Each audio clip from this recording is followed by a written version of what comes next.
ng pagpapalaki sa anak ng mahirap kumpara sa anak ng politiko? Una, ang ipinapamana. Kapag anak ng mahirap, ano ang mamanahin mo sa magulang mo? Kadalasang utang, sakit, at ang responsibilidad na iahon ang pamilya sa hirap. Bata pa lang, breadwinner na. Ang pamana sa'yo ay obligasyon. Kapag anak ng politiko, ano ang mamanahin mo? Pwesto, connection, at ang apelyido na nagpapanalo sa eleksyon. Hindi nila kailangan maghanap ng trabaho kasi nakareserba na ang upuan ni daddy o ni mommy para sa kanila.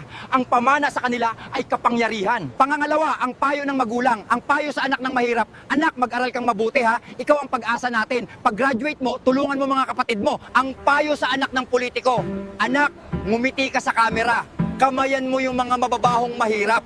Pag-graduate mo, ikaw na ang tatakbong mayor, ako na ang congressman. Yung isa, tinuturo ang magsikap.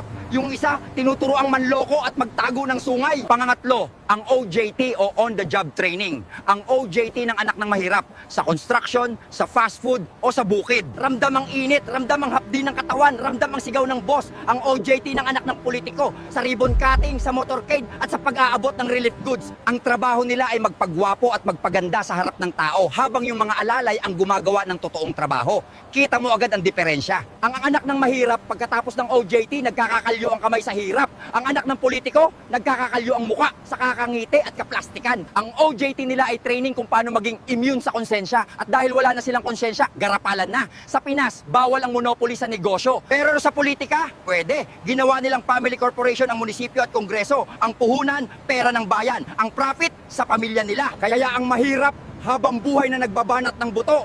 Ang political dynasty, habang buhay na binabanatan ang bulsa natin. Kaya pag tinitignan ko ang family picture nila, hindi ako natutuwa. Ang nakikita ko ay hindi pamilya ng mga lingkod bayan, kundi isang sindikato na nakangiti. Ang ganda ng post nila, no? Very professional. Pero alam nyo ba kung saan dapat nakalagay ang litratong yan? Hindi sa calendar ng munisipyo, kundi sa listahan ng most wanted. Pero babala sa mga bounty hunter, wag na wag yung huhulihin ng mga yan. Bakit? Kasi wala kayong makukuhang reward money. Ubus na. Naibulsa na nila pati pabuya sa sarili nila. Lugi kayo. Kaya nagtataka ako bakit nakaputi o Amerikana ang suot nila sa poster. Maling outfit. Ang dapat na dress code nila ay yung kulay orange na may numero sa dibdib. Total, dyan din naman ang ending nila. Kung may hustisya. Kaso wala. Kaya ang orange na suot nila, pang-campaign t-shirt lang. Kaya alam nyo na kung bakit sila takbo ng takbo tuwing eleksyon. Hindi para mag-opisina, kundi para magtago. Dahil sa Pinas, ang munisipyo at kongreso ang nagsisilbing pinakamalaki, pinakasosyal at air-conditioned na safe house ng mga kriminal. Ligtas na, may sweldo pa. Kaya mag-ingat kayo.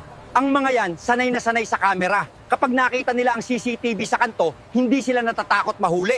Ang gagawin pa ng mga yan, kakaway, ngingiti, at magbe-beautiful eyes. At hihirit pa yan sa pulis. Chief, pa-rewind naman. Pangit ng angle ng ilong ko nung binubulsa ko yung pondo. Pwede bang pa-take two? Lupit, di ba? Ginawang shooting ang krimen. Sa sobrang showbiz, gusto nila award-winning performance, pati sa pagnanakaw. At kapag inabutan mo sila ng warrant of arrest, kukunin pa nila yan at pipirmahan ng autograph. Akala kasi nila pansign. Iba rin. Sa sobrang kapal ng muka, feeling celebrity pa rin kahit criminal na. Kaya payo ko sa inyo, pag nakita nyo ang poster nila sa poste, huwag kayo lalapit masyado. Baka kasi paglapit nyo, pati wallet at cellphone nyo biglang mawala. Kasi yung mga poster nila, 4D yan. Akala nyo nakangiti lang, pero pag tumalikod kayo, lumalabas yung kamay sa papel para dukutan kayo. At hindi lang wallet ang target nyan. Pati yung pako at alambre sa poste, nawawala rin. Interactive ang pagnanakaw. At ang pinakamasakit, pag uwi mo, wala ka ng wallet. Pero pag tingin mo sa salamin, may nakadikit na sa likod mo. Sticker ng mukha nila na vote for me. Buisit, di ba? Na hold up ka na, ginawa ka pang campaign manager. Ang tindi ng customer service. Wala silang pinapalampas. Baka paggising natin bukas, pati bahay, lupa at buong Pilipinas nakapangalan na sa kanila. Hindi na tayo Republic of the Philippines. Isa na tayong malaking private subdivision ng pamilya nila. Kaya pati ang pambansang awit, papalitan na rin nila. Ang title na niyan ay Lupang Inangkin ng Pamilya Namin. Sabay-sabay tayong iiyak. At sa flag ceremony, iba na rin ang posisyon ng kamay. Hindi na kamay sa dibdib bilang paggalang. Ang bago nilang utos, lahat taas kamay. Kasi hold upin na nila tayo. Wala nang galang-galang. Basta bigay nyo na ang wallet nyo. At pagkatapos kumanta, may panatang makabayan pa. Pero babaguhin na nila. Magiging panatang makabayad. Iniibig ko ang pamilya nyo. Kaya babayaran ko ang luho nyo. Sisikapin ko magbanat ng buto para tuloy-tuloy ang sustento ko sa inyo. At tignan nyo yung watawat. Yung araw sa gitna, pinalitan na ng mukha ng politiko. At yung tatlong bituin, mukha ng asawa, anak at kabit niya. Kaya sa susunod na eleksyon, ituring nyo silang virus. At ang bakuna ay ang boto nyo. Huwag nyong hayaang gawing family business ang gobyerno. Ano to, sari-sari store na pag namatay ang may-ari, anak na ang kukubra sa kita? Hindi. Ang gobyerno ay hindi pamana. Ito ay pag-aari ng bayan. Kaya sa mga dynasty dyan, isa lang ang masasabi ko. Ang apelyido nyo ay hindi VIP pass sa langit at lalong hindi VIP pass sa kaban ng bayan. Pero sige, dahil mapilit kayo, bibigyan namin kayo ng VIP treatment. Ang ibibigay namin sa inyo ay one-way ticket. Wala nang eleksyon-eleksyon. Ang susunod na biyahe nyo, hindi papuntang Kongreso, Senado o Malacanang, kundi papuntang selda. Doon, VIP pa rin kayo. Very important prisoner.